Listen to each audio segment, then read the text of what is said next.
come to this happy place, welcome. News team, assemble!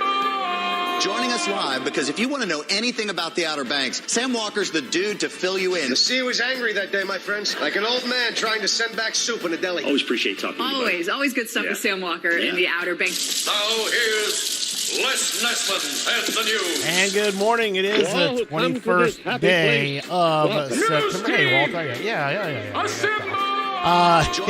It is the 21st day of September. Good morning, everybody. And welcome to OBX Today here on Facebook and YouTube as we get you going on this Tuesday morning with all the headlines. We'll get to the tropical weather in a moment. It's no direct threats to us, but still a lot to talk about.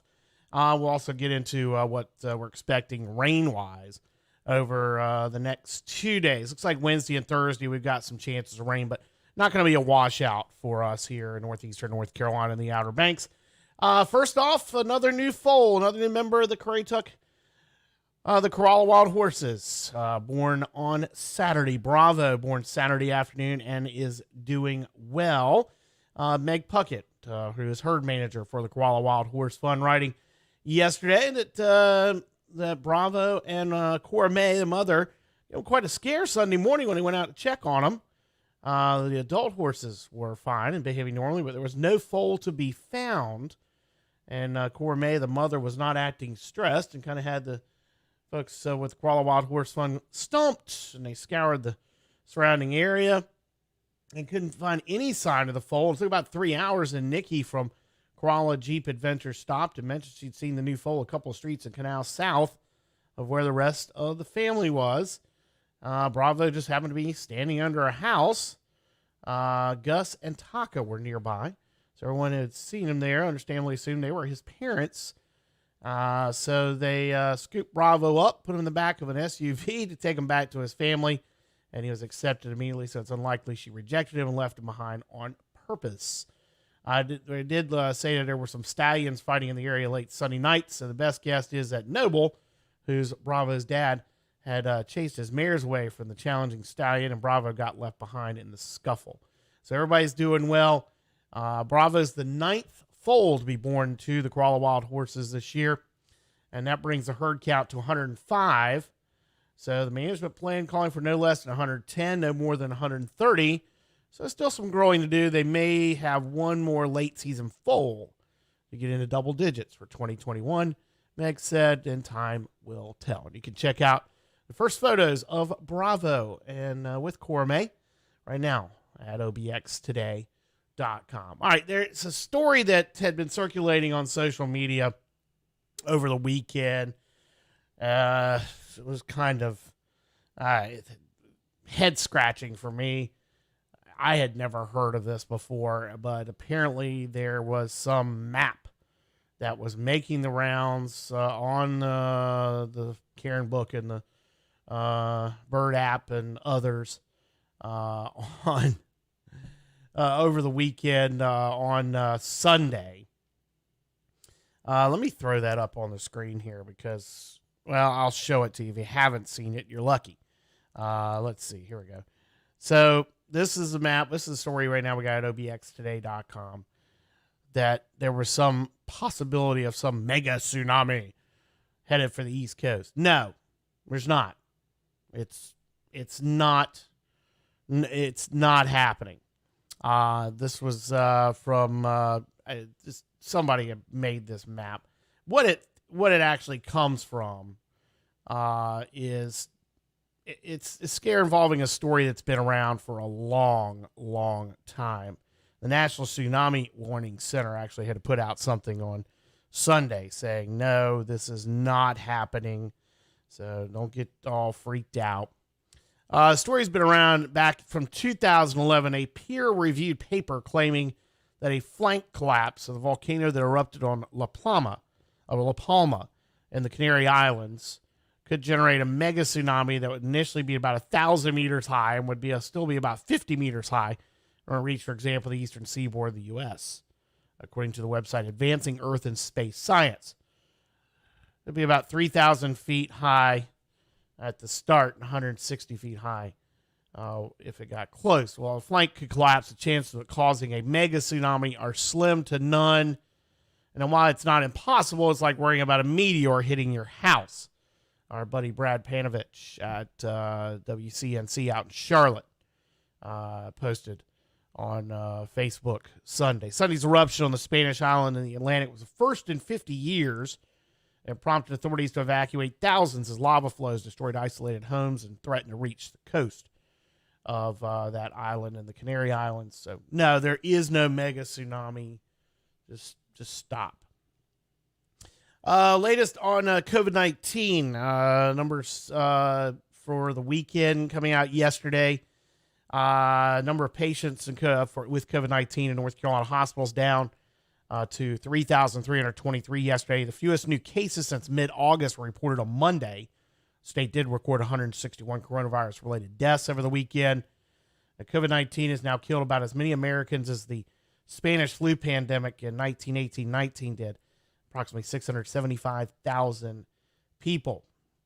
A couple of developments announced over the last 24 hours from the vaccine companies. Pfizer says its vaccine works according to their studies in children ages 5 to 11. It will seek U.S. authorization for that age group soon.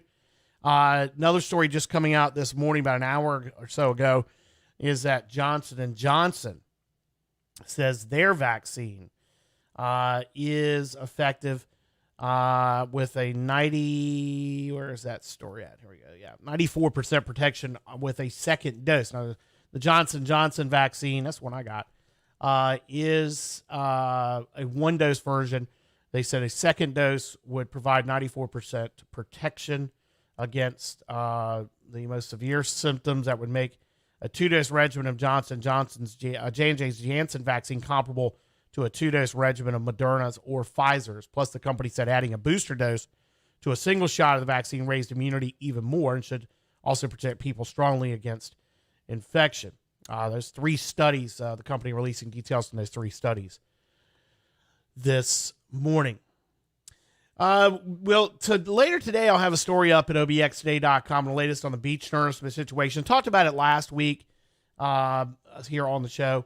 And I'll have a little bit more as some more developments coming yesterday with Dare County Board of Commissioners meeting last night taking place.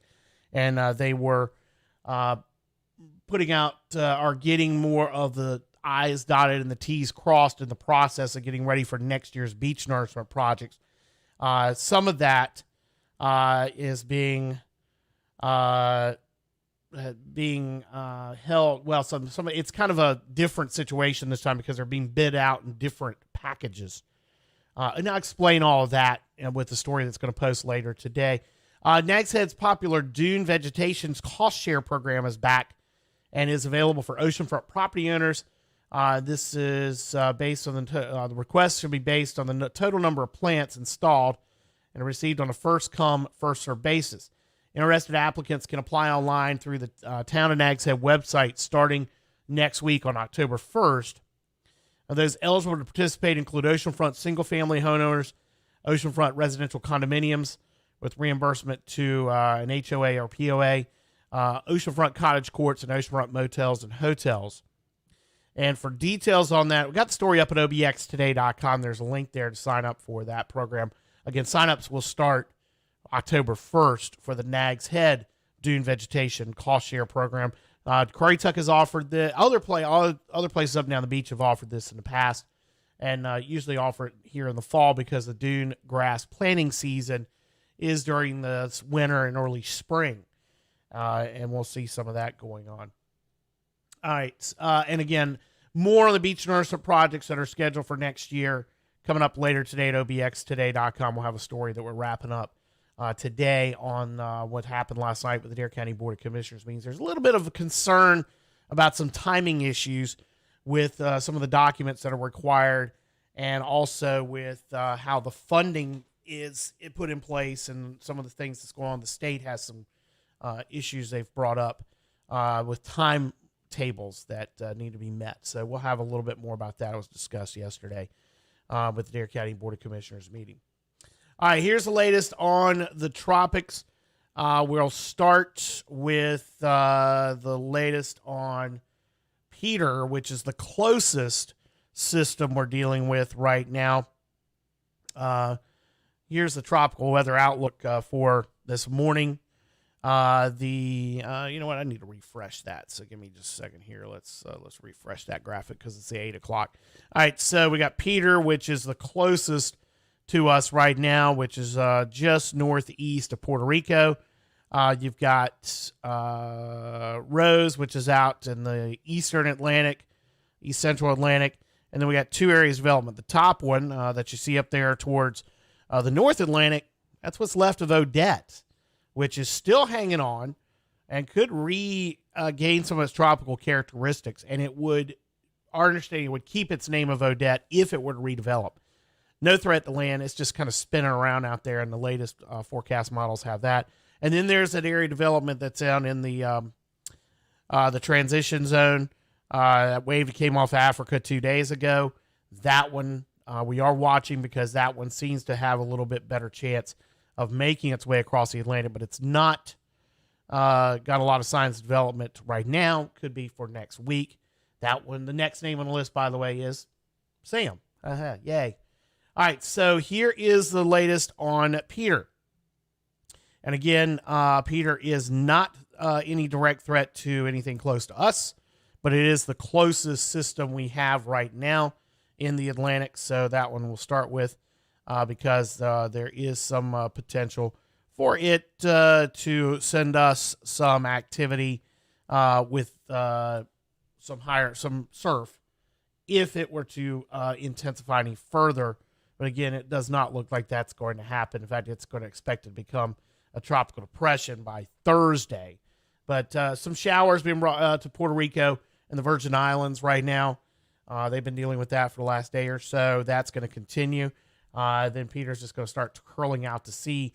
Could get close to Bermuda. And like I said, as the depression this weekend, close enough that we might see something, but it's not going to be that strong. It's really just going to be kind of a disorganized low out there.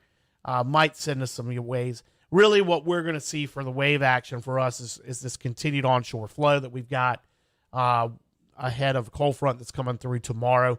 And that's where we're getting all of our rip current risk out of. We do have moderate risk of rip currents today. Here's a look at the models on Peter. Expected to just kind of skirt by to the east of Bermuda. May get back up to tropical storm strength. Could actually get to hurricane strength sometime next week. But it's just going to sit out here and just kind of wander around on top of itself. There is the remnants of Odette. Nothing to worry about. Like I said, and this was the last advisory that was issued back on Saturday when it was still post-tropical, or had just become post-tropical, and it's expected to just kind of spin around on top of itself way out in the North Atlantic. Here is a satellite image of this should be, this is Rose. And again, these tropical storms that we've got right now really don't look all that healthy. I want to go back. Let me go back one picture here and go to Peter and just give you an example of why we're saying, there's just really nothing that this thing really, these storms, there's really a question if they even really are storms. Here's Peter. Here's the satellite image. Center of circulation right here, just northeast of Puerto Rico. All the storms are way offshore. On the bigger storms, the lower level circulation here. This is the upper level energy with it. It is barely a tropical storm. And that's the same thing that's going on with Rose and her, how she appears. There's a low level circulation.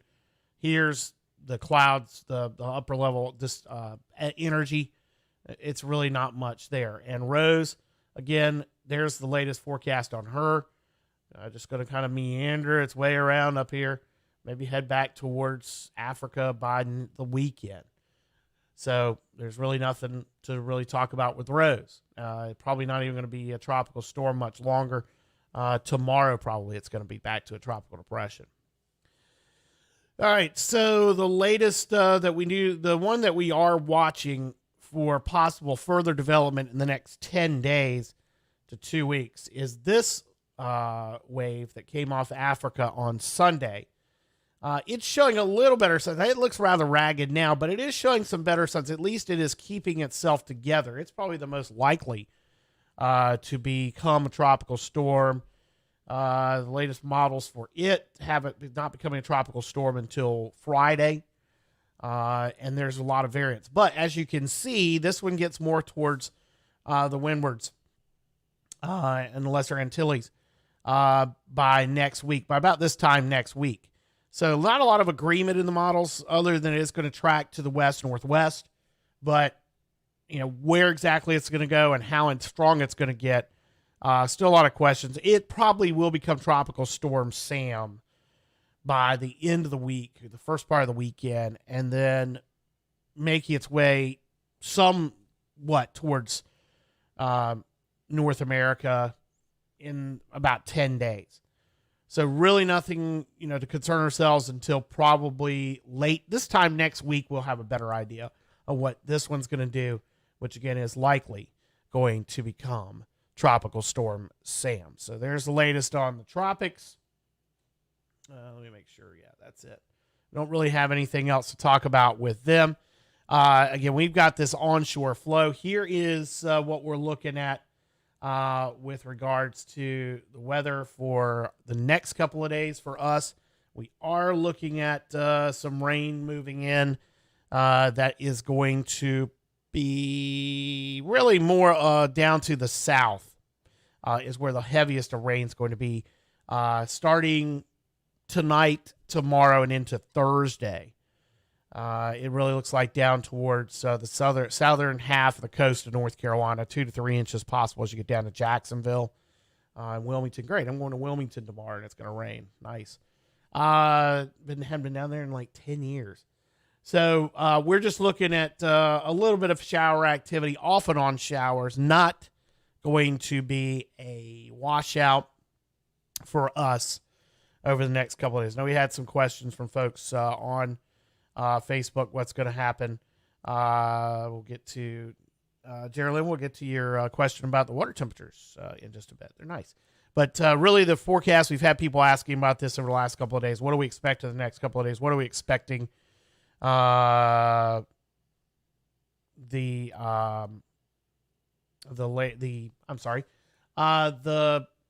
forecast. We are just looking at some scattered showers and thunderstorms starting to overnight tonight, early tomorrow, and then right on through Thursday. Then we're going to dry out, clear out over the next couple of days. We have actually, Merman Dan, you bring that up. We actually do have access. There's a much easier way to find it. National Weather Service actually does have a water temperatures graph. It's called the Tide Report. That's available from, no, that's the wrong one. I'm sorry. It's the Surf Zone. Where is that one? Water temps. Yeah, there's our water temps. If you go what's called the Tide Report on the National Weather Service website for Newport Morehead City, it'll give you the tides and it will give you the water temperatures, the Surf Zone water temperatures, which is really what we care about. Buoys are too far offshore. The closest buoy that we have that would even be close would be Duck, and it's still a little bit offshore. That you're not going to get an accurate temperature. This will be the temperatures that are measured at the piers, either with the automated sensor equipment or the piers themselves. They drop they make it really easy. They just drop a pool thermometer into the water. So 76 at Jeanette's, 78 at Oregon Inlet Marine on the sound side, Redanthe Pier at 78, Avon Pier at 80. And then I also check every day the sound side temperature at Hatteras Harbor, that being the Hatteras Ferry Dock there. It's at 78 to start the day. Usually gets up to about 80 because it's such shallow water. So, yep, the National Weather Service does have that. You can check that. And we do offer put that as part of our forecast on the radio side every day. We try to get those water temperatures in when they do something kind of wacky, which is not happened this year. That's one thing that didn't happen with the water temperatures. We did not get a sustained southwest wind this summer, where normally we would get that blow will blow the surface water off, and then the colder water will upwell from the bottom and drop our water temperatures on the north beaches into the 50s. We didn't get that this summer. It's really been May since early to mid-May, maybe late May, that we saw that. We had 1 or 2 days in June that we saw it. It hasn't been that way. We've been in the 70s pretty much the entire summer. And, of course, today being the last full day of summer, autumn starts at 3:20 tomorrow afternoon. We'll get into autumn with, looks like, water temperatures staying in the upper 70s for all the beaches, mid to upper 70s for all the beaches, even with this onshore blow, because it just keeps the warm water pinned up against the coast. So good news there.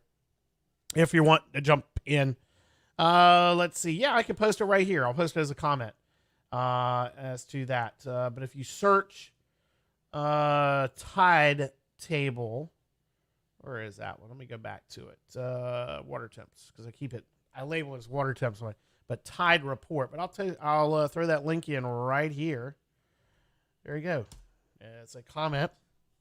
That is the one for the Morehead City office. I believe the Wilmington one is in there as well. And this will give you temperatures for not only on the Outer Banks, but also for the Bogue Banks, the Crystal Coast as well.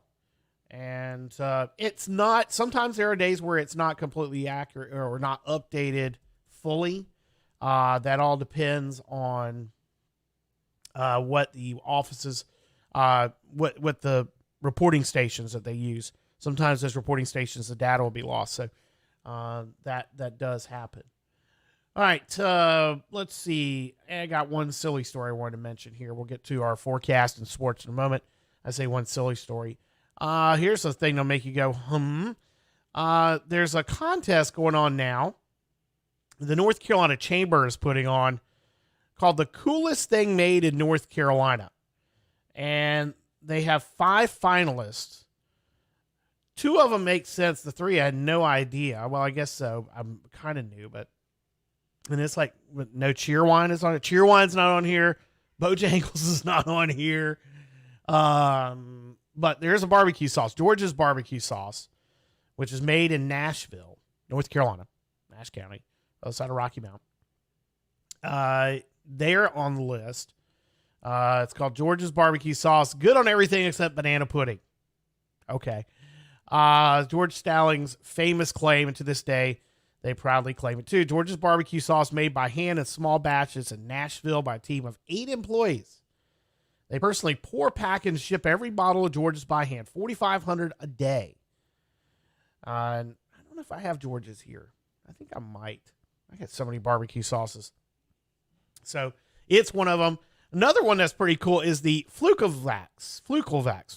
I need my wife here because she's the pharmacist. She knows how to pronounce it. Flukelvax quadrivalent. That is the flu vaccine. It's made at Securus in Holly Springs. Then there's the Caterpillar Cat 398M wheel loader, is made in North Carolina. The Honda Jet Elite S, the most advanced light jet in the world, capable of flying further, faster, higher, and further than similar aircraft. Let's see. And then Western Star 490X vocational truck, hauling timber, deep woods, accessing remote mining operations. It's a big truck. It's made out in Cleveland at the Dahmer truck plant in Cleveland, North Carolina, with parts coming from Gastonia, Mount Holly. So those are the coolest things currently made. Yes, Merman Dan. Vicks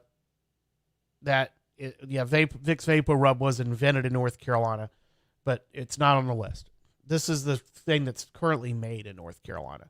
North Carolina Chamber of Business, North Carolina, has got a contest going on. I'll get a link up to that voting right here.